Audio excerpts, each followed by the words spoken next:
Hi everyone, welcome back to Plum Mashable. So for today's video we're going to be doing part 4 of my card making basics video. I'm going to be talking about backgrounds today, so let's go ahead and get to it. This is the video that has scared me the most, and it's why it's taken me a little while to get to it. Because I feel like I'm going to miss something here and somebody's going to go, oh, you didn't do this bit. These are the ways I use to make most of my backgrounds. Not all of them. There will always be some random one that pops up. But as a general rule, these are the sort of ways I make backgrounds for my cards. Now, there are lots of different styles of card, lots of different ways to do cards. This is coming from my point of view and the things that I use and I think I started with and then I've built up. So the first thing we're going to talk about is patterned paper, because that's probably the easiest backgrounds you're going to get. Now, you can get patterned paper from basically anywhere. Kmart is a really good one. These ones are Kmart one. These are the Christmas Craft mini paper stacks from last year. I keep mine in these little sandwich bags. They're squares. They're 6x6 squares, so the 6x6 paper pads fits in there beautifully. And then if I've got any scraps or anything, I can just put them all in here. And I do find that some of them fall apart. So the fact that they're all together is really good. I think this one was about $4. It's got beautiful backgrounds. It's got some metallic, some regular. And it was really, they're very good for making very quick cards, but also for adding to backgrounds of other cards that maybe the die cut is the star or something like that. And you just want something in the background that's not plain paper, that's a bit more than that. You can also get them from Spotlight. This is a new one that I've just picked up. This is the Gumnut Friends by May Gibbs. Very Aussie, very Aussie. And this is these ones are double-sided, so they've got a sort of coordinating colour on the back, which also makes it really easy to make cards with. These ones are very busy, especially these side. They're very, very busy. So doing a star on that is a little bit more complicated, but it is doable. But you can also get them from Kaiser Craft. I'm trying to think of other places I get them. The Reject Shop have them. These paper stacks are basically everywhere. You'll be able to find some, no problem. And they generally start from a very good price point. And they're a really good way to start card making. And then you can build up once you've sort of got these ones. I also have ones from Lawn Fawn. They're some of my favourites. I love the Lawn Fawn papers. Do find these ones fall apart very quickly though. So that's why the plastic bags are useful. Not only Lawn Fawn have these, lots and lots and lots of different places will. You can also get 12x12s. I do have a lot of 12x12 paper. I do tend to stick to the 6x6s as much as possible. That changed a little bit with when slimlines came along, because these obviously won't fit in a slimline. I find 6x6 gets me through 99.9% of the time. Alright, so there's patterned paper. Obviously there's a lot more information I could give you about patterned paper, GSMs, all those sort of bits and pieces. I don't think you need to. I think pattern paper is pretty clear. This is where we go into a bit of a hole. So I think I need to start with things you can use to make your backgrounds before I do things you can use to make your backgrounds. So I'm talking about mediums. I'm talking about paint. I'm talking about inks, oxides, those sort of things. So the ones I basically use is ink, oxides, pastes. I did have my pastes. I put them away. Pastes and washi tape, but there's also alcohol inks and paint like real paint, gesso. There's a myriad. These are what I'm going to sort of go with to sort of show you today. So let's start with inks. So I have Distress inks. I do have a few Hero Arts and a few Lawn Fawn ones. I find inks don't blend as nicely. This goes for any kind of ink. Don't blend as nicely, and depending on what kind of stamp it is, I don't find Distress ink doesn't stamp as nicely as Distress oxide, but it gives me more of a colour payoff. I'm sure I've tried to show you guys this before. I have done a video on inks v oxides. If you want to check that out, I'll link it down below. But there are plenty all over YouTube, don't take my word for it, where you can compare inks and oxides. I feel like if you find something that you like and you enjoy using it, just keep using it. So for me, I really like the Distress line. I find it does what I want it to do 90% of the time. So they're the little Distress inks. I just get the little 1x1 inch cubes because for me that's all I need. The oxides only come in the, I think it's a 4x4 cube, but anyway. Let's go 3.5 by 3.5. Anyway, they only come in this size, so I buy all of this size, and I do have all the colours, I'm not going to lie. Oxides blend beautifully, absolutely beautifully. They blend on whatever I want to put it on. The surface that you blend it onto has more to do with what kind of finish you get. This is what I learned, that it's got more to do with the surface you're trying to blend onto than what you're using to blend or what you're blending with. So that's why I like my plain white cardstock that I just get from Officeworks. It's the Quill brand. I find it blends really nicely. If you can get a coated cardstock, it'll blend even more. And you can use your inks and your oxides then on lots of different mediums, lots of different, what's the word I'm looking for? Tools. You'll see what I mean in a minute. These then build on what your basis that you have.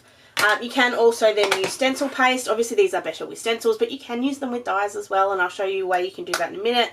And then I also have watercolour paints. I tend to use these kind of watercolours, like the little pan kinds, more than I use these little tube kinds, but I do have both. These are just from Kmart. I find they work fine.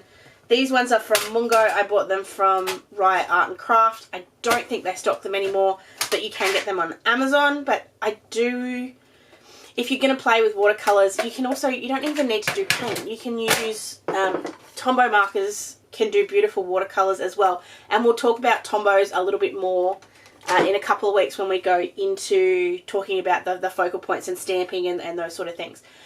The last two things that you can use to make backgrounds, actually this one's sort of, I'm not going to go into that yet.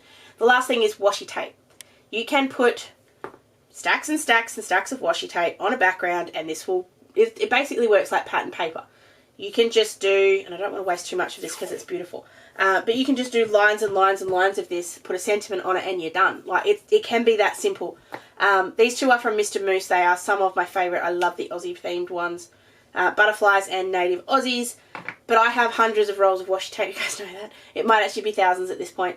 And they work beautifully for backgrounds as well. They also work for focal points. They can do a bit of everything. Washi tape's amazing. But then let's move on from what we use to, like, for colours and mediums and stuff, to actually what we're going to stamp with. So for backgrounds, we're going to start with stamps. Now, I can't tell you what stamps to buy. I just can't. There are thousands, hundreds, millions on the market. But the brackets I'm going to break this down into are your red rubber background stamps, your your photopolymer background stamps, which also includes turnabouts, and then just using the stamp sets that you have. So red rubber stamps, I've got ones mainly from Hero Arts and from Darkroom Door. I find they're absolutely beautiful. They don't have, but they look very plain, and I found them very intimidating when I was starting, because I was sort of like, oh, I don't know if that's going to look right. They are absolutely stunning. They have such detail to them that I just love. This is the Hero Arts, what one's this one called? I can't even remember. Candy cane, perfect for Christmas. Looks great in red, also looks great in green, and heat embossed in gold. The detail that you can get with these is absolutely beautiful. And of course, you don't just have to stamp these, you can emboss as well. It's embossing powders, is probably the other thing I didn't talk about, but obviously can also use that as a medium. But these ones are fantastic if you're happy to have the one background all in one, and you can do different colours with it, but it's not going to give you selective colours. You can probably get a gradient across it. Could use a brayer to put ink on that, or just go direct to the stamp. I do recommend using a Misty with these kind of things though, because they are so much easier to do, but you can do them without the Misty. You just need a really big block. Then you move into your large photopolymers. So these are usually in 6x6 sizes, roughly. And the same thing really with these ones as well. They're usually 6x6 or the Australian card front sort of size. These ones are just pinstripes. This is from Altenew, and I really like this one. Again, you can use colour. I don't know if you can quite see on here, but it goes from red to blue because that was the colour scheme I was using the last time I used this. I love the pinstripe because it gives you this really subtle background. It doesn't have to be big and bold like this one kind of is. This one's just sort of more subtle one. but generally has to be all, like, looks the best if it's all the same colour or at least like a gradient of colours. That's where I love these turnabout stamps. These are also photopolymer, and you've seen me use turnabout stamps before, so I don't need to go through this one. I will link videos down below where I have used them. But you can stamp this up in one colour and then rotate your page, stamp it down again in a completely different colour. You can get an absolutely beautiful sort of coloured pattern using the different colours. This one, just so you know, this is a sample of the little bit of the candy cane one, just done in red. Like I said, looks beautiful just as it is. But I love that the turnabouts give you the opportunity to do different colours. You could do all this in one colour. It would absolutely be fine in one colour. But it's fun to add in a little bit of extra interest, and people go, oh wow, how did you do that? And you're kind of creating your own pattern paper, which is a really fun kind of thing to do. And then just to show you a couple, or one more thing I found when I was doing that. Oh, damn. This is why you shouldn't put things with sticky in there. I'll fix that later.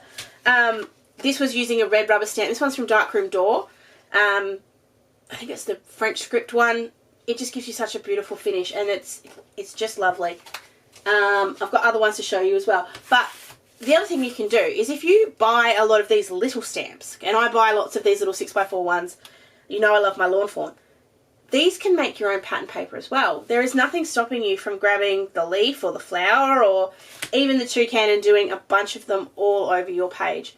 I love doing it. I love putting a little bit of ink on the back, or even using a coloured piece of paper and just stamping lots of little leaves or lots of little flowers or whatever you might want to use. It's a lovely, lovely way to do it. Also great for embossing, or if you want to use foiling, you can use your mink ink to do the same thing. Lovely, lovely background that's kind of caused by that repetitive stamping as opposed to using a repetitive piece of paper. So you can use the little ones that you already have, and I will guarantee you that most stamp sets will have something small that you can use to do that repeat pattern. It's a lovely way to do it. So that's stamps. I could go on forever about stamps and backgrounds and those sort of things and the differences and all the bits and pieces. This is a basics. If you guys want more information on anything, please let me know and I can do follow-up videos. But this is the where we're starting. The other thing, or the next thing that I'm going to talk about are dies. Now, dies are something newer to me when it comes to backgrounds. They have a reasonably high price point compared to stamps. I find stamps to be, I don't know what the word is, I find them to be a good investment because I can use them in so many different ways. I perhaps haven't been as open-minded with dies as I have with stamps. Now that I'm starting to get a few though, I'm starting to get more ideas and it's starting to make more sense. My style's changing a little bit as well. I do less scene cards and more simple cards, mainly because I'm trying to get them out. So it does change up a little bit. But this one, like this is a simple stripes one. You don't need a die to do it, but I just think it's great. This one is the stitched ripples backdrop and the stitched backdrop, the stitched sunburst backdrop. And then this one is the spring frame. So it actually cuts out the frame and then all of these gorgeous little florals, which you can then paint or die cut or colour in or whatever you want to do with them. Very simple ones to use. Everything I'm showing you could be used on its own with just a sentiment on it and bang, you're done. You don't need to do anything more if you don't want to. But you can use these to start your card and build up from there. And that's what I like about card making. You can be really, really complicated or really, really simple. Alright, next thing I'm going to show you is embossing folders. This is a new love, and so I'm not going to go through these for with too much detail because quite honestly I'm still learning how to use these properly. But these ones are from, these three are from Uniquely Creative. I think this one's from Paper Rose. It's a balloon one. I really enjoy the texture that an embossing folder will give you. Now I'm just going to show you this one really quickly. This one's got some of, it's not this one, it's one of the other ones. Beautiful embossing, plain white on the background with just a little bit of paint splatter, and then you've got your sort of main point and then you're done. That's as simple as it needs to be. And these are the cards that I'm really loving at the moment because they are so much fun to make and so simple to make. But the embossing just gives it a bit more of a tactile edge. And I feel like with handmade cards, it's the touching of it that you want to do. Things you get from the shops are generally one layer. They're very simple, they're very easy. It's the tactileness of homemade cards that I really appreciate. So that's using embossing folders. I need to play a little bit more with embossing folders, learn how to make them, learn how to use them a bit better. But that's another cool way to add a very simple background, which you then can add your inks or anything to kind of give you a bit more of a finish. And the cool thing is you can add inks or oxides or paints or basically anything to that, or you can just use plain coloured cardstock like I did with that one. The last one I'm going to talk about is stencils. Now, stencils,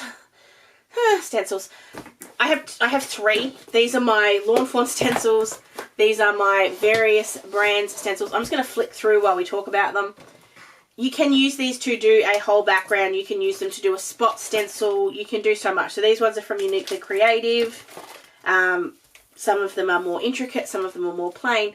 But this is where you can... Stencils are fun because you can use the 2 different levels of stuff. You can use pastes or something to put a texture to it.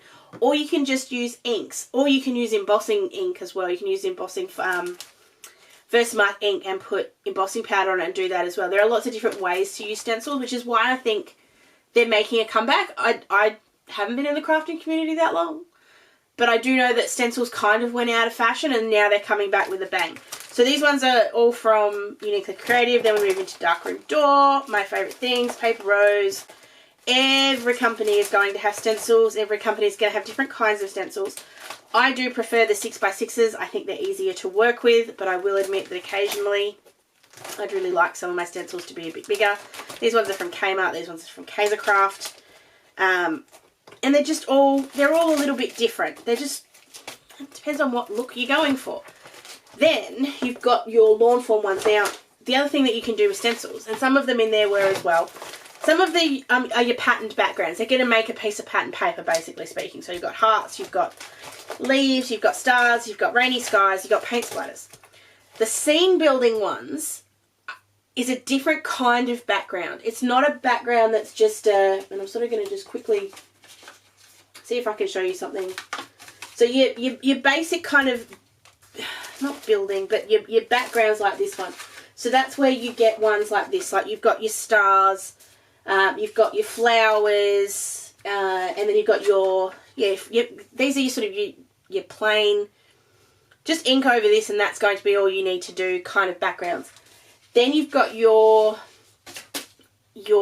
scene building backgrounds. So stuff like the lawn, not the lawns, I'm saying it because it says Lawn Fawn.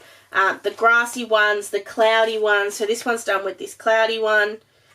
You can just build them up to be whatever you want. Now they can fold down into the background and be very subtle, or you can make them be the really bold of this one. And then this one's the brick stencil. Can be used to make a really big pop like this one, or can be really subtle and be in the background and you barely notice it's there. It all comes down to what kind of scene you're building and what kind of background you want to make. The thing I love about making backgrounds... Oh, there is one more thing I'm going to talk to you about. Last one is the gel press. Now, I've done a couple of videos on the gel press. This is just a different way to put ink on a background. You can use inks, oxides, paints, absolutely anything on a gel press. It generally cleans up really nicely, and they come in lots of different sizes. This is the big one. I think it's a 8x10. I've recently purchased this little one. This one is a 3x5. So you can do like little spot backgrounds. I'm still learning how to use this. It's not my favourite way to make backgrounds, but I really do see how fun it can be. The part about it that I don't like is they're not repeatable. You can't make the same background over and over and over and over again, because every time you do a pull on this, it will be slightly different. That's where I love stencils. Every time I do it, it can be the same thing over and over. Sometimes I really love that unpredictability though, and it can make some really great backgrounds. I've done a few videos already using the gel press. I will link a couple down below. I really love the one that came up when I did my weekly decoration using the bee theme. That worked beautifully. But I've used stencils in my planners as well. They don't have to... If you're a planner person and you're just learning how to make cards, any of these things work in your planner as well. Maybe not the embossing folders, but basically everything will also work in your planner. You don't need to just have these things for cards. But of course we're talking about card making, so that's sort of where we're going. I feel like that's a very barely scratched the surface sort of overview into backgrounds. There are probably, like I said at the start, 10, 15, 25,000 different ways on how you can make a background. It all comes down to what you have, what you like, and what you're trying to create. If you're trying to make something, and I'm trying to grab examples Alright, so here's a couple of examples. So this one is very much a background is the star. It's the point of it. The sentiment does grab your attention, but it was the background that I was trying to use. And there are days that I sit here and just make backgrounds. This whole box that I have over here is just full of backgrounds that I eventually will make into cards. You have that one. This one he was using some, wasn't stencil paste, it was texture paste, just on an ink blended background. The imperfections actually kind of built to it, and then I just used a big sentiment in the middle. This one was a background using pattern paper. Really simple, can't get easier than that. Pattern paper, you put the star things on the front, boom, you've got a card. And this is what I mean with the bricks and the clouds. They can be the star. It's not really a star, but you've sort of broken this up into two bits. You've got your brick background and you've got that subtle cloudy background. That could have just been a plain piece of blue paper. It could have been a plain piece of white paper. But just by adding those clouds in there, I've just added a bit more. And that's just done with stencils and ink. So there's just lots of different ways you can do this. There's then tools. So there's blending brushes, there's paint brushes. I don't know whether you count the gel press as a tool or not. You probably can. Misties, etc, etc. And we'll talk about all of those kind of things further down when we get to the nice to haves. Because you can use ink without blending tools. You can. It's very easy to do. Like I said, if there's anything here that you sort of go, what does she mean by that? Leave me a comment down below. I'm trying to keep this as high level, as simple and easy to understand as I can. I'm trying not to go into lots of detail, but if there is something that you want detail on, please let me know. I'd be happy to go into a little bit more detail. And like I said in my very first one, if you haven't seen all my other videos, please go back and check them out. I'm not an expert. I'm no Jennifer Maguire. I'm not pretending to be, but I have started card making in the last sort of 3-4 years, and these are the things that I sort of wish I had have known at the beginning. You don't need all of these. You don't need to start with every kind of background known to mankind. You can start with the stamp sets you're already buying and build up. You can start with cheap paper from Kmart or whatever and build up. It's all about getting started and learning what you enjoy using, and therefore you'll be able to use them more often. So I hope all of that made sense. Let me know if it didn't down below, or of course you can find me on my socials. If you did enjoy this one, please give it a thumbs up, and if you enjoyed the series, please let me know. I have had lots of people say that they have been enjoying it, so I hope this one continues to live up to your high expectations. Next thing we're going to be talking about is our something to focus on, so our cute little stamps and how we colour them in. That's where I'm going to sort of go into Copics and Tombos and stuff like that. So if you have any questions regarding those that you want to get in before I film the video, please make sure you send them through. Otherwise, I hope you guys have an absolutely awesome rest of your day, and I will catch you again in my next video. Sending lots of huggles. Bye!